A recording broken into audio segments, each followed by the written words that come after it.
son is with me, and it's one very important thing that I've learned, and I guess it really hasn't been passed down because my father passed away when I was 3, but just knowing that he did, I always said in my mind is when I have my son or my daughter, whatever, I'm going to make sure that starting at a young age that they travel with me so that they can experience a lot of different things and just get a better understanding of life.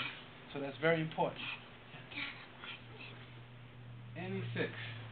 Yes. All right? All right. Okay, so now, I'd like to welcome everybody to the Martin Luther King Freedom Library. Okay? This, what we just saw, is some of the things that I advocate for. I have a program that airs on public access television. It's called was introduced to our young people now in 2010, because a lot of the material I feel historically it's from a long time ago, and it's very consistent. You know what I mean? Meaning like it's just the same old stuff over and over again. But this information inspires me because did anybody know that? Do you ever see them on TV, like when they have the shows about the cowboys and Indians? You ever see any black cowboys? Have you ever heard of any black cowboys? No. Okay, cool. So this historical information is very valuable. And what I'm going to do is, throughout my journey, I'm going to try to advocate to have information like this introduced to our school systems. Now, 2010, because it's very important. And I think it would help inspire not only the African American young people, I think it would also help to give information to other cultures, to help them understand what you see on TV now, and all the foolishness that you see, all right, is not who we are. We come from a background, and we come from someplace that is I'm familiar with a lot of this information. But also what I want to do is I want this information to be introduced to our school systems now, because I feel that it can inspire our young people. Okay? And also it would allow some of our young people to respect each other and understand their value and how important they are. And it's not just for the African American kids. Everybody. They should have a lot more positive things about everyone's culture. A lot more positive things. You also want to know about some of the things that you struggle with or some of the things that you've been through. But it's very valuable, okay, a youth retreat and understand what the book is giving me. I understand the information. I'm consuming the information. That's wisdom. And along with wisdom, you can be prosperous. You can be successful. You can teach other people. You know? It's very important. Like what I do right now is something because I love what I do. I'm very passionate about speaking to young people. You know what I'm saying? I'm very passionate about speaking to peer people in general. Because fortunately for me, I had a mentor. Okay? From the time I was 13, 14 up until now, that just instilled to me, be someone. Be someone meaning do something with your life that can impact everyone. Now there's a term that people use. One man or one woman can move a nation. For example, our president or any president or anybody in a leadership role can move an entire community or an entire nation. And that could be, if not everyone in this room, someone in this room, depending on how you think from now until you're an adult. It was. Because, see, we have a situation now where technology is taking over. So what happens with technology is technology breaks down.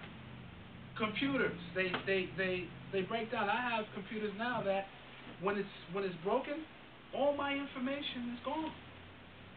So how does that help me if I rely on technology to the point where that's all I can do is rely on technology? So now when you have an art or craft, you use your brain, your mind, and your hands and your body to create things and do things. So what I do also through my forums is promote going back to or having a midway point to say, look, you can like technology, but don't allow that to take over. Because as of right now, look, you call the places, it's all automated. They have robots building cars, building things. You know what I mean? So the thing is that we want to still have some sort of influence on human beings. So how do we do that? We think with our minds and do things with our hands. Does anybody else have any questions? Anybody else have any other questions? Come on, I know somebody has a question. Any adults have a question? Okay. So, you have a question, Jason? Okay, I'll come back to you. Thank you. Okay, so a mentor, okay? Matter of fact, this gentleman here is a mentor. I mean, it's his job, this is what he does, but he's a mentor. Because, see, a lot of jobs, you have to have some sort of interest, you have to have some sort of passion, especially when you're working with young people. There's got to be some sort of passion behind it in order for you to do it and do it well. In order for the young people to gravitate towards you, for the young people to respect you and like you, they have to feel that you're interested in making a difference in their lives. Does anyone feel that way about their teacher or some of the people that you interact with? Do you feel that people care about you? Do you feel that people have you in a common interest? Maybe a coach too. Yeah. Think about that. Coach, past, present. Current teachers, doesn't have to only be a classroom teacher, but maybe a specialty teacher, anything like that.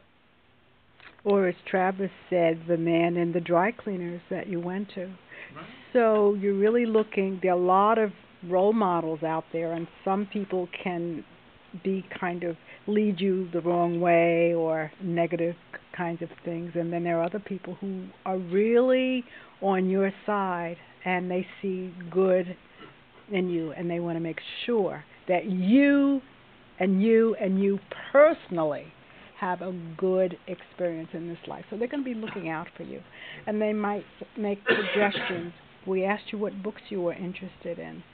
So a mentor would find out what kinds of things you're interested in, and if they can help you, say, well, here's a public library, or here's a library, and if you need transportation to get there, I'm going to help you get there.